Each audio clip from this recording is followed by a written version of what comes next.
আজকে আবার আমরা হাজির হয়েছি একদম নতুন ওপেন হওয়া ডালচিনি রেস্টুরেন্টে। ভেতরে ঢুকেই প্রথমেই দেখলাম অ্যাম্বিয়েন্স একবারেই সিম্পল, ফাঁকিবাজি নেই। মনে হচ্ছিল রেস্টুরেন্ট বলছে, দাদা আমি খাবারে জোর দিচ্ছি, সাজসজ্জায় নয়।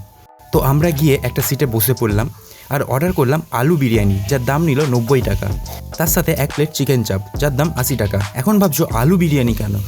কারণ পকেটে টাকা শর্ট থাকলে এরকম করেই আমরা ম্যানেজ করি। একটু অপেক্ষার পর খাবার চলে এলো। প্লেটটা আসতেই আমার প্রথম রিয়াকশন, হে ভগবান, কোয়ান্টিটি কোথায়? কোয়ান্টিটি কম হলেও বিরিয়ানির অ্যারোমা যেন মাঝে মাঝে বলে উঠছে, টেস্ট করে দেখো, আমি তোমাকে নিরাশ করব না। প্রথম বাইটে বিরিয়ানির টেস্ট একদম দারুণ লাগলো, আর মশলার ফ্লেভারও একদম পারফেক্ট। আলুটাও ছিল কিন্তু বেশ সফট আর ফ্লেভারফুল। কোয়ান্টিটি কম হলেও টেস্ট ভালো। এবার আসি চিকেন চাপে।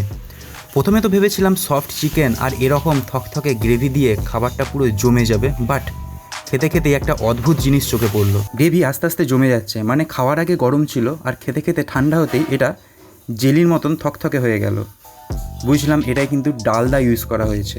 মনে হচ্ছিল চিকেন চাপ ফিস করে বলছে, ভাই আমি সুস্বাদু বটে, কিন্তু পেটে গেলে মজা দেখাবো। তো ওভারঅল এক্সপিরিয়েন্স আমার কাছে একদমই মিক্স টাইপের ছিল। বিরিয়ানির taste super, quantity diet plate, আর চিকেন চাপ ভালো, কিন্তু ডালদা দেখে মনটা খারাপ হয়ে গেল। তবে খাবার খারাপ বলবো না, টেস্ট তো ছিলই।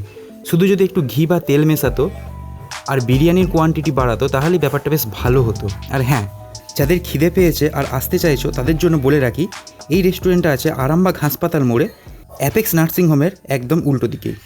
তো বন্ধুরা, এই ছিল আজকে ডালচিনি রেস্টুরেন্টের এক্সপিরিয়েন্স। যদি তোমাদের ভিডিওটা ভালো লেগে থাকে তাহলে অবশ্যই একটি লাইক করে সাবস্ক্রাইব করে দিও। চলো আজকের মতন বাই।